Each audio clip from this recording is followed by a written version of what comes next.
Alright guys, welcome back to the channel. Welcome to another video on the global side of Dokkan's Twitter. I'm literally, as we speak, like literally right next to me, I'm grinding the Peppy Girls Easy 8. Like literally as I'm speaking, I'm literally like sorting out my rotation. So yeah, I'm always grinding. But there is a producer's letter over the global side of Twitter right now. Essentially talking about the version Z update plan and, you know, kind of giving you a insight on what's to come on the first version Z update, which should be coming mid-January. So anywhere between over the next week to the next 2 weeks. I'm only going to guess it's coming out. So yeah, we're going to go through it. As always, if you are enjoying the content and you do enjoy the video and you do like what you see, of course you would, don't forget, you could drop a like on the video, and also don't forget to hit that big red subscribe button if you're interested as well. If not, it's all good, it's all cool, not to worry, but it would be very nice if you could. But it says, hello all, this is Dragon Ball Z Dokkan Battle International Version Operation Team. Thank you very much for playing Dragon Ball Z Dokkan Battle. You're welcome. We are releasing this producer's letter to follow up on the previous announcement in regards to the version Z update plan. Since the first update will soon be implemented, would like to introduce the update's plan's content and the features to be implemented once again. What is the version Z update plan? Well, so far it sounds very different to the Zero Mortal plan, so a good start. The version Z update plan is a long-term project created to improve Dokkan Battle and has 3 key focal points. So if you haven't actually, maybe if you don't pay attention to Twitter, social media, even Reddit, you actually might not even know what the version Z update plan is or what the version Z update is, especially if you don't also pay attention to JP. So this will be useful to you to know. So number 1, to make the game fun for first-time players. Our goal is to make the game as enjoyable and intuitive as possible for newcomers, as well as users who stopped playing due to unfamiliar mechanics and potential users who felt unsure about starting. 2, to increase the playability. Similar to point 1, we are revising the game features in detail, including the content already presented or present to make the game, that's a bit too close, even easier to play. 3, to add or to improve challenge features. While continuing in our efforts to make the game easier to play, we're going to keep on making revisions to the current content as well as planning new content to make Dokkan Battle even more fun. The upcoming first update will be focusing on making the game fun for first time players and increasing the playability. This time we'll introduce the content related to the long expected increased playability point, which does bring along with it the new tutorial missions, which actually give you a bunch of stones, which, by the way, I'm going to quickly say now, if you're unsure about this and you're thinking this is all for new players, the current players won't have this side of the version Z update, don't worry. New players, old players, even older players, returning players, everyone will get the what they deem easier for newer players content side. It's for everyone. Just kind of wanted to clear that up. Relive the story of the original anime, the implementation of Dragon Ball Story. So this will be a new tab, Dragon Ball Story tab. Its content will continue to be expanded with the renewal of current story events. In addition to improving the animations, the rewards will be reset, so those who have already cleared the story events will be able to enjoy them again through the new content. So they add the new content, you know, the old quest mode we went through, they're gonna revamp that. They're going to add new rewards. They're going to revisit the animations, so we're not going to have like the ones back when the game first started in like 2015, 2016. They're going to use new animations that they have in the game throughout the last like year or 2. Essentially, they're not anything special. It is nice that they're revamping them, but they're essentially reused assets from like newer units. But it's still a nice touch. And also, as I said, if you've already done the story events, you can go back through them and enjoy the new content, and you'll also be rewarded, so you'll get stones again. So make sure you are grinding. The next one, the Greatest Warrior, is revamped into panel missions. So this is like the tutorial missions all over again. So you complete all of these, get a bunch of stones, a bunch of rewards. Actually, there are stones, Kais, Sleepy Kais, Hercule statues, thingy space, blue coins, medals, training items. And then at the end of it, you will eventually get an LR Goku, which is actually quite nice. He's actually pretty good from what I've seen. He's pretty good.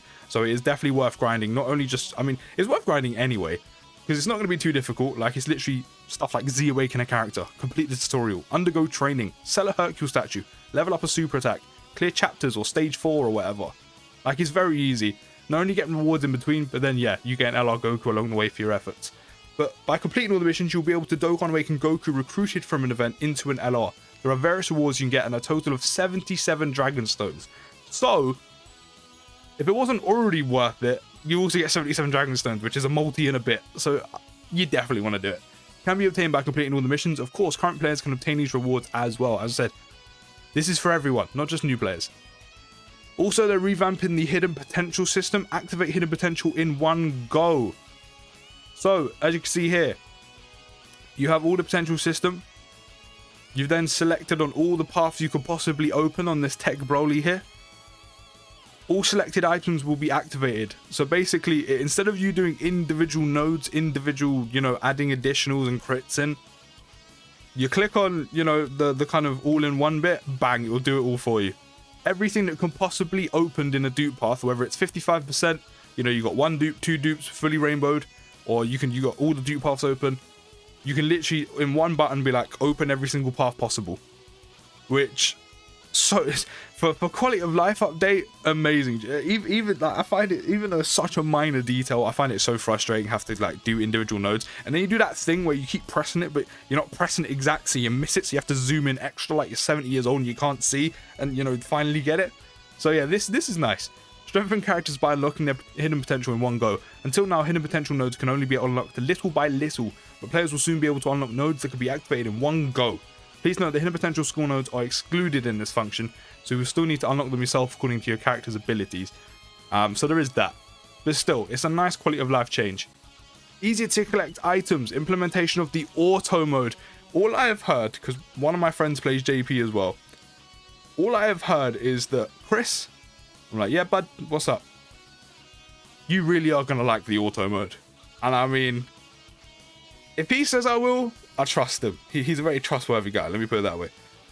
So yeah, the auto mode can be used on the maps and in battles. The auto mode can be turned on or off on the map, and in battle you can choose to turn it off only on the map or both the map and battle according to your playstyle. So, for example, if whether you're new to game or whether you're, you've been playing for as long as I have, or you've been playing for literally day one, you're going to have all those, I'll give you an example, you're going to have all those new story missions or the revamped story missions to do again. You want all those stones, you want all those rewards. So what do? You hop in, you click auto map, you click auto battle, let the game play for you.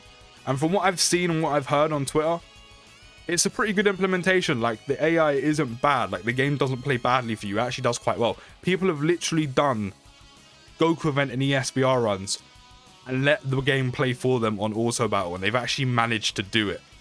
So it's actually a very good feature, and I know some people actually use it to grind link levels as well. It's not perfect for link levels, you might want to do them yourself, but if you're lazy, or at some point you can't be bothered, or maybe you're tired, you can literally just put auto battle on your phone, put it to the side, and it will grind through the event for you and grind link levels. So I mean, anything like the quality of life changes from version Z are actually very good, and this is such a good feature. I can't believe they only implemented it into Dokkan like recently and now on global. It's crazy. But yeah, very useful tool to have. The auto mode can be, I've already gone through that. But yeah, very nice feature to have. Easier to build teams, no more team cost limit. And by the way, this is a new kind of, I quite like this. It's quite nice. I think it's just I'm so used to the old one, which has been in the game since day one. But, as you can see here, Fizz types get an orange border, Strength types get a red border, Int types get a purple one, etc, etc. I quite like it, it's quite nice. But yeah, there's no more team costs. Not that I was really worrying about it, but now you can literally stack your team up with, especially if you're lower levels as well, you can now stack your team up with like a full LR team and not have to worry. Make use of auto team formation and team copying functions. Plus, you can now build up to 50 teams. Now, this was quite minor to me, like I didn't mind. But now, for example, I'll take Global, for instance. The update is coming to Global. But I'll use an example from Global right now. Quite often not, I pre-build my teams for when I'm going to do videos on, like, for example, the new Legendary Vegeta event missions, potentially ESBR runs, and potentially teams when I'm doing, I don't know, maybe Link level 10 videos and I want to get a team prepped or something. So instead of, like, obviously only having, 7 teams, I can now sit there and just build out as many teams as I want ready for what I want to do. As I said, it wasn't a major thing for me, but it's useful. As I said, it's a very minor change for quality of life. And a nice quality of life update, and it's useful. As I said, for events when I'm going to pre-build my teams, or even for content, at least I don't have to keep getting rid of ones, and then I have my link levels team, like my category missions team for the LVE, You know, maybe ESBR teams pre-built. As I said, it's not major to me, but as I said, it's a nice minor quality of life change. But additionally, up until now, some players have been using treasure items to raise their team cost limit. They can rest assured that we'll be sending them back to the treasure items they used previously, which is actually quite a nice touch. They didn't actually have to do that bit. That is quite nice. And then the penultimate little page, we've got even easier to use. Giru's recommended characters revamped. So this is already in the game, but they're revamping it. It'll be easier to learn more about ongoing events and recommended characters. Characters who can be recruited in events, those whose super attack level can still be raised, and those whose hidden potential can still be activated, will be displayed in even easier to use manner. So actually, you click on this Giru's guide, which will be added into the like home screen after the version Z update. And then there's going to be a tab where it shows you, oh, you still have a unit that's SA1. Level them up. Obviously, you might not want to do that, but it'll be even easier to kind of see what units you have in SA10, which is actually quite nice. Especially for the collection side of things, or, you know, just to kind of clean up your box. And then not recruited and recommended, you know, it's going to show you a tab of like units you can get from story events and be like, oh, I haven't grinded that. Let me go through that and do that. You know, get some extra stones along the way, max out free-to-play units, etc., etc. Again, it's not major, but it's nice, and it's very nice and cleaned up, as you can see here. Like, it's so easy to look at. It even notifies you, which is good. So you can see how many you have to do. And the final page, what are your thoughts? What are your thoughts, global players? With this coming literally in literally a minimum of a week to 2 weeks, what are your thoughts on the first preemptive look into the version Z update? Now remember, version Z update, the first set of updates, which is all the features you've just seen, is literally only the beginning. There is still more to come, but it's not coming out yet. And that is a lot of changes to be coming to Dokkan.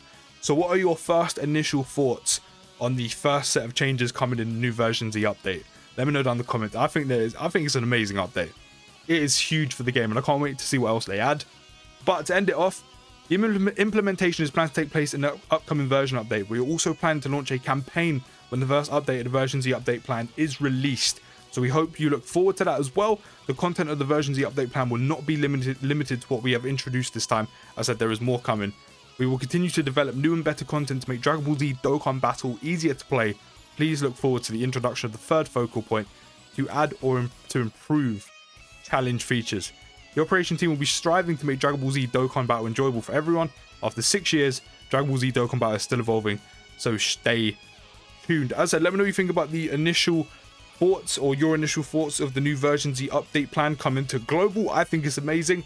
But I'll see you in the next video, guys, and peace.